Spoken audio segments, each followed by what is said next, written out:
नमस्कार दोस्तों, हमारे YouTube चैनल चर्चा में आप सभी का हार्दिक स्वागत है। आज हमारी चर्चा होगी झारखंड चुनाव पर।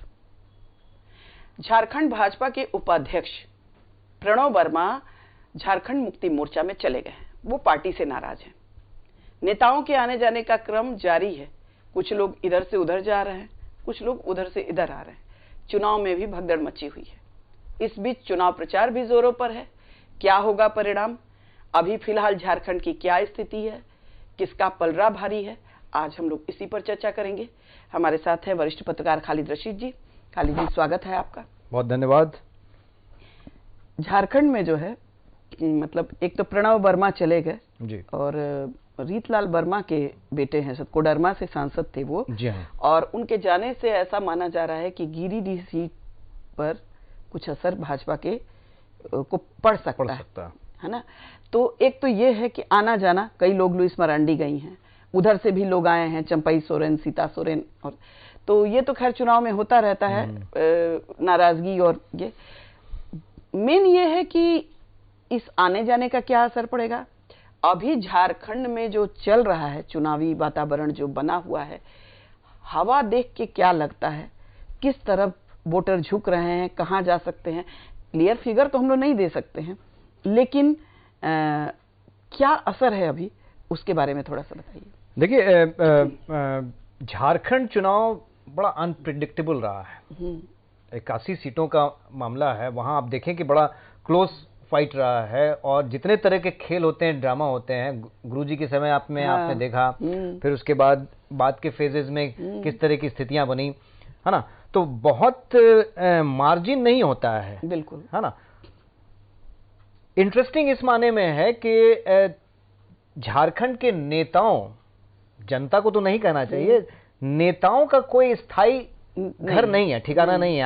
आपने जो जिक्र किया प्रणव वर्मा का, तो प्रणव वर्मा अकेले थोड़े ही हैं। हाँ। जो बीजेपी से जेएमएम की तरफ गए हों, लुइस मरांडी गई, इसके अलावा और भी कई बड़े नाम हैं। और जेएमएम से उनके जो पूर्व सीएम थे चंपई सोरेन, वो चले गए, लोबिन हेम्ब्रम चले गए। कई बड़े बड़े नाम हैं जो जेएमएम से उधर गए हैं। तो नेताओं का आना जाना झारखंड में लगा हुआ है। कांग्रेस के नेता आरजेडी में चले आए। ये तो गठबंधन की बात है। इंडिया गठबंधन के अंदर भी एक दूसरे दलों में लोग जाते हैं और एनडीए गठबंधन में भी एक दूसरे तरफ। तो वहां जहां पे उनका कैलकुलेशन लगता है कि इस चुनाव में मेरा कैलकुलेशन ठीक है, तो आने जाने पे हमें उतना ये नहीं।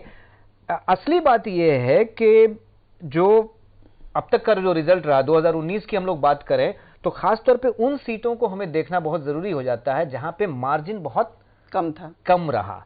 तो बहुत सारी ऐसी सीटें हैं, बागमारा की सीट है या फिर सिमडेगा की सीट है, ये बहुत सिलेंडर मार्जिन रही। 2019 के चुनाव की अगर हम लोग बात करें, नाला है, जामा है, जनमुंडी है, कोडरमा है, गोड्डा है, मांडू है, देवघर है, ये 9 सीटें ऐसी हैं जहां पे 5000 से कम मार्जिन था जीत का। और सिमडेगा में 285 वोट से फैसला हुआ था। अब आप देखें, बागमारा में 824 वोट से फैसला हुआ था। बाकी जो 7 सीटों की हम बात करते हैं, इन 9 सीटों में 5 बीजेपी को, 2 कांग्रेस को, 2 जेएमएम को, बिल्कुल, है ना। तो ये कहीं दिखाता है। उसके अलावा 10 सीटें ऐसी हैं 2019 के, अगर हम लोग आंकड़े लेकर चले तो 10 सीटें ऐसी हैं जहां पे 10,000 से कम के अंतर में हार जीत हो गई। तो बहुत बड़ा मार्जिन वहां पे नहीं होता है। इसलिए वोटर्स को जो कैलकुलेशंस हैं वहां पे, उसको अगर जो किसी करवट बदल जो सेट कर लेता है वो। अगर हम लोग परफॉर्मेंस की बात करें तो एक क्रेडिट तो आपको जेएमएम को देना होगा कि जो वहां पे जब गवर्नमेंट बनी तो बहुत मार्जिन नहीं था इनके पास, लेकिन इन्होंने जो गवर्नमेंट चला लिया, इसके बावजूद पूरे कार्यकाल को पूरा कर लिया। और उस बीच में एनडीए ब्लॉक से, खासकर बीजेपी से बहुत कुछ सीखा। हेमंत सोरेन ने बीजेपी से बहुत कुछ सीखा। बीजेपी ने जिस तरह से योजनाएं चलाई छत्तीसगढ़ में, मध्य प्रदेश में, आप देखेंगे स्टाइल भी कॉपी कर लिया उन्होंने। शिवराज सिंह चौहान जब मुख्यमंत्री थे मध्य प्रदेश के, तो किस तरह से जो योजनाएं हैं उसको लेकर जनता के बीच जाते थे और वो लंबा रैंप वॉक करते थे, लोगों की तरफ माला उछालते थे। तो हेमंत सोरेन का भी स्टाइल आप वैसे ही देखेंगे। तो उन्होंने कॉपी भी किया और कुछ योजनाएं चलाई भी, और जो योजनाएं वो मतलब लोगों तक नहीं पहुंचा पाए उसका ठीकरा केंद्र की सरकार पर भी फोड़ दिया कि देखिए उनकी वजह से नहीं हुआ। अब जैसे सरना कोर्ट की बात वहां पे उठती है, एक मुद्दा है, वो किसकी वजह से भाई? तो एनडीए ब्लॉक के लोगों ने उसके अगेंस्ट में पीआईएल डाल दिया। हमने तो विधेयक पारित कर दिया, लेकिन एनडीए ने उसमें ब्लॉक डाल। तो कहीं ना कहीं जो गवर्नमेंट है, मेरा अपना एनालिसिस ये है कि इसने बुरी परिस्थितियों में 5 साल के कार्यकाल पूरे कर लिए हैं, और कुछ कार्य ऐसे हैं, कुछ योजनाएं ऐसी हैं जिसको लेकर वो जनता के बीच कह सकते हैं कि देखिए मैंने आपके लिए ये काम किया। अब जनता वोटर कितनी उससे प्रभावित होगी ये तो मैं नहीं जानता हूं। और एग्जिट पोल की भी बात हम लोग बेमानी हो जाती है। हमने हरियाणा का एग्जाम्पल देख लिया।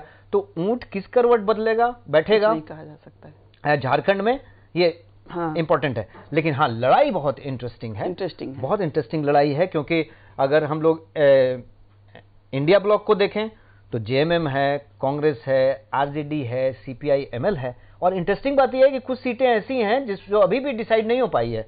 बिल्कुल बिल्कुल। इंडिया ब्लॉक की बात करें तो सीटों में अभी 2-3 सीट जगह पे तो माले वालों से कुछ इन लोगों का क्लैश चल रहा है। जैसे धनवार की सीट है, जहां पे जेएमएम और सीपीआई-एमएल आमने सामने है। तो इनको तो पहले तो ये तय करना है कि भाई कौन इंडिया का कैंडिडेट होगा जो बिल्कुल बीजेपी और एनडीए के कैंडिडेट का मुकाबला करेगा। छतरपुर की सीट है, कांग्रेस आरजेडी आमने सामने है। विश्रामपुर की सीट है, कांग्रेस आरजेडी आमने सामने है। तो बयान तो आप इधर उधर देख लेंगे, जनता ये भी देख रही है कि भाई आप खुद ही उलझे हुए हैं, क्लियर नहीं है। तो ये भी एक मैसेज जाता है, जनता सब समझती है। बिल्कुल। अगर हम लोग बीजेपी की बात करें तो बीजेपी अपना संकल्प पत्र पेश करने वाली है। हाँ, तो संकल्प पत्र में वही तमाम बातें होंगी। उसमें जो है थोड़ा हम ये करना चाहेंगे कि उस नजरिए से हम चूंकि बता रहे हैं, तो बीजेपी का पिछले चुनाव में वोट परसेंट ज्यादा था। चुनाव हारी जरूर थी, लेकिन वोट परसेंट इसका जेएमएम से ज्यादा था, उन्हें गठबंधन से ज्यादा था। तो एक तो ये है, तो जो मीडिया सूत्र बता रहे हैं उसमें बीजेपी का ये है कि इस बार उसने 50% का टारगेट लिया है। उसमें इनका जो इन्होंने जो समीकरण बनाया है, वो समीकरण ये है कि पिछले चुनाव में इसको 34% वोट मिले थे। अब बाबूलाल मरांडी को लाया है इसने। बाबूलाल मरांडी की पार्टी 5-6% वोट उसको मिले थे पूरे चुनाव में। बाबूलाल मरांडी को सिर्फ लाया ही नहीं है, मिला लिया, उनके पूरे इसके साथ उनको के साथ ले लिया, साथ में अपने साथ मर्ज कर लिया है। तो उनकी पार्टी मर्ज कर गई है, उनको 5-6% वोट मिले थे। अब एक और इन्होंने आजसू भी अकेले, यही मेरे कहने का मतलब कि एक और इन्होंने स्ट्रोक ये खेला है कि आजसू को मिला लिया है। सुदेश महतो का कुर्मी वोटर्स पर, कुर्मी कोयरी वोटर्स को साधने के लिए, और वहां बड़ी संख्या है झारखंड में, बिल्कुल कोयरी कुर्मी वोटर्स की बड़ी संख्या है। तो इनका टारगेट ये है कि आदिवासी में देखिए बाबूलाल मरांडी हो गए, अर्जुन मुंडा हो गए, चंपई सोरेन और सीता सोरेन, आदिवासी वोटरों के लिए। आप जो ये हैं आजसू वाले सुदेश, उनको जो है कुर्मी कोयरी वोट साधने के लिए। अब जो नन आदिवासी हैं वो पहले से भी थोड़ा सा बीजेपी की तरफ ज्यादा झुके हुए हैं, क्योंकि जो हेमंत सोरेन है या उनकी पार्टी विशुद्ध आदिवासियों की जो राजनीति करती है, तो थोड़ा सा उनकी तरफ ये झुकाव थोड़ा कम रहता है। तो इनका एक जो परसेंटेज साधने की इनकी कोशिश है कि 50% वोट हम साधे। कितना पाते हैं अलग बात है, लेकिन इन्होंने अपना समीकरण गढ़ा है इस तरह से कि 50% वोट का मार्जिन हम लोग ले। अब उसमें कितना जनता कन्विंस होती है, कितना देती है, ये तो बाद की बात है। प्लानिंग की बात बता रहे हैं मीडिया सूत्र, जो प्लानिंग बता रहे हैं भाजपा की, वो ये है। नहीं, बिल्कुल सही है। अब आगे आप भाजपा पे जो बोल रहे थे बोलिए। एनडीए जो है वो अपने आप को पूरी तरह से चुनाव के लिए तैयार रखता है और बहुत पहले से प्लान करता है। एनडीए की, खासकर बीजेपी की जो शैली है, वो ऐसा नहीं है कि इलेक्शन के 1 महीने पहले वो तैयार होते हैं। उनका संगठन, उनके कार्यकर्ता पहले से काम करते रहते हैं, उसका उनको लाभ मिलता है। तो मेहनत करते हैं इसलिए लाभ मिलता है। और इसके साथ ही कोई नो स्टोन अनटर्न्ड छोड़ते हैं, सब चीज को हिलाते हैं वो। अब आप देखें कि हेमंत बिस्व शर्मा, वो क्या कार्ड खेल रहे हैं। उनका जो हाल ही में जो है अब वहां चुनाव प्रचार के दौरान बाबर की भी एंट्री हो गई। हाँ, बिल्कुल। हुसैनाबाद की सभा में उन्होंने जो कुछ भी स्टेटमेंट दिया, तो एक तरह से हिंदुत्व कार्ड को उछालने की उन्होंने कोशिश वहां पे की है। और बांग्लादेशी घुसपैठियों को हम लात मार के भगा देंगे, है ना।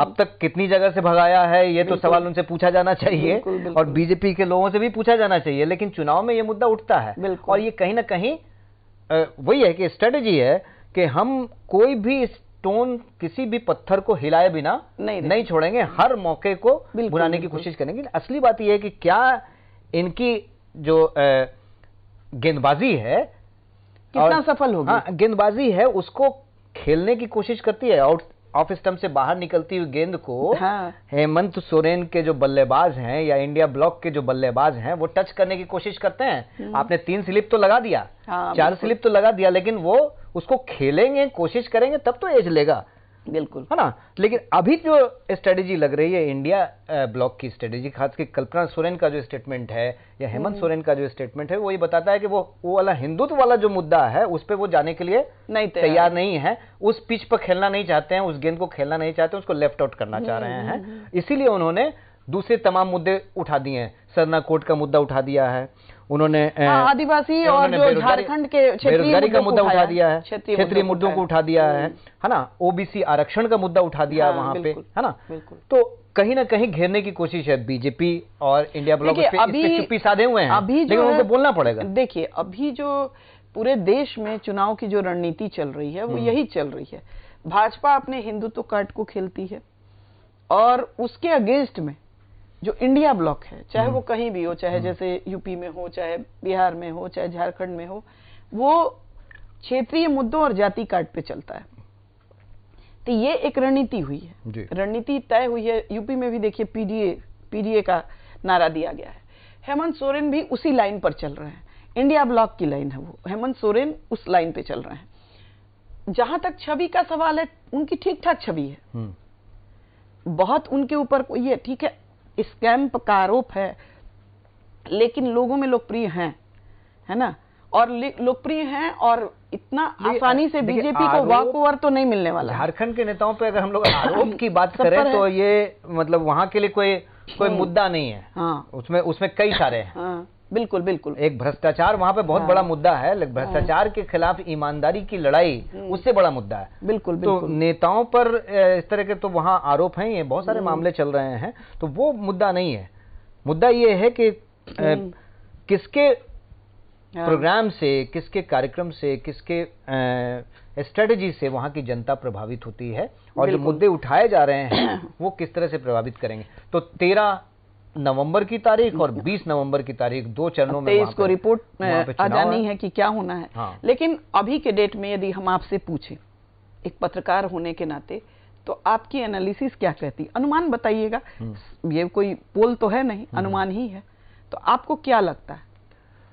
देखिए, मैंने पहले ही शुरू में बोल के, क्योंकि हम पत्रकार हैं तो हम जीत हार का फैसला कर नहीं सकते नहीं, बिल्कुल नहीं कर सकते, और डेमोक्रेसी में कभी ये करना भी नहीं चाहिए, क्योंकि आप कहीं ना कहीं ये बोलकर अगर 2 लोगों के भी मतों को प्रभावित कर रहे हैं, हाँ, तो ये जनतांत्रिक मूल्यों के विरुद्ध है। तो एनालिसिस हमारी यही कह रही है कि दोनों गठबंधन जो हैं वो पूरी मेहनत कर रहे हैं और झारखंड का जो राजनीतिक परिदृश्य रहा है अब तक का, झारखंड बनने के बाद के अब तक का, ज्यादातर मौकों पर बीजेपी को मौका मिला है, उनके मुख्यमंत्रियों ने काम किया है, लेकिन अगर वहां पे बदलाव हुआ है तो उसके रीजंस भी हैं। लेकिन पिछले 5 सालों में हेमंत सोरेन की सरकार ने, जैसा कि मैंने शुरू में भी बोला, कि कुछ कार्य ऐसे किए हैं जिससे ये मैसेज कम से कम वहां की जनता के बीच गया है कि ऐसा नहीं है कि ये डिलीवर नहीं कर सकते हैं, ये डिलीवर कर सकते हैं। तो अगर दूसरा मौका मिल जाए जेएमएम लेड गवर्नमेंट को वहां पे, तो इसमें आश्चर्य नहीं होना चाहिए। लेकिन मामला बहुत क्लोज है, बहुत टाइट फाइट है, बहुत जबरदस्त लड़ाई है, बिल्कुल, और इसमें कोई भी आगे निकल सकता है। ये जो नंबर गेम है वहां पे बहुत मुश्किल है कैलकुलेशन करना और किसी तरह की फोरकास्टिंग करना। ऐसी सिचुएशन में झारखंड को लेकर मुझे नहीं लगता कि कोई भी ये रिस्क लेगा कि फोरकास्टिंग करे, एग्जैक्ट फोरकास्टिंग की कौन जीतने जा रहा है, कौन हारने जा रहा है। बिल्कुल। तो चर्चा को यहीं खत्म करते हैं जी। और भगदड़ तो मची है, आने जाने का क्रम जारी है। कुछ लोग इंडिया ब्लॉक से इधर आ रहे हैं, कुछ लोग इधर से उधर जा रहे हैं। उसका वोट पर क्या प्रभाव पड़ेगा, परसेंटेज पर क्या प्रभाव पड़ेगा, झारखंड का चुनावी वोट किस करवट बदलेगा, किस करवट लेगा, कौन सी करवट लेगा, किसकी विजय होगी, सब कुछ अभी भविष्य के गर्भ में है। लेकिन ये जरूर है कि कांटे की टक्कर है और किसी की भी जीत हो सकती है। तो दर्शकों, हमारी चर्चा आज यहीं खत्म होती है। हमारे चैनल को लाइक करें, सब्सक्राइब करें और शेयर करें और इसी तरह हमारे साथ जुड़े रहें। नमस्कार। मेरी तरफ से भी नम्र निवेदन, शेयर, लाइक, सब्सक्राइब जरूर करें। नमस्कार।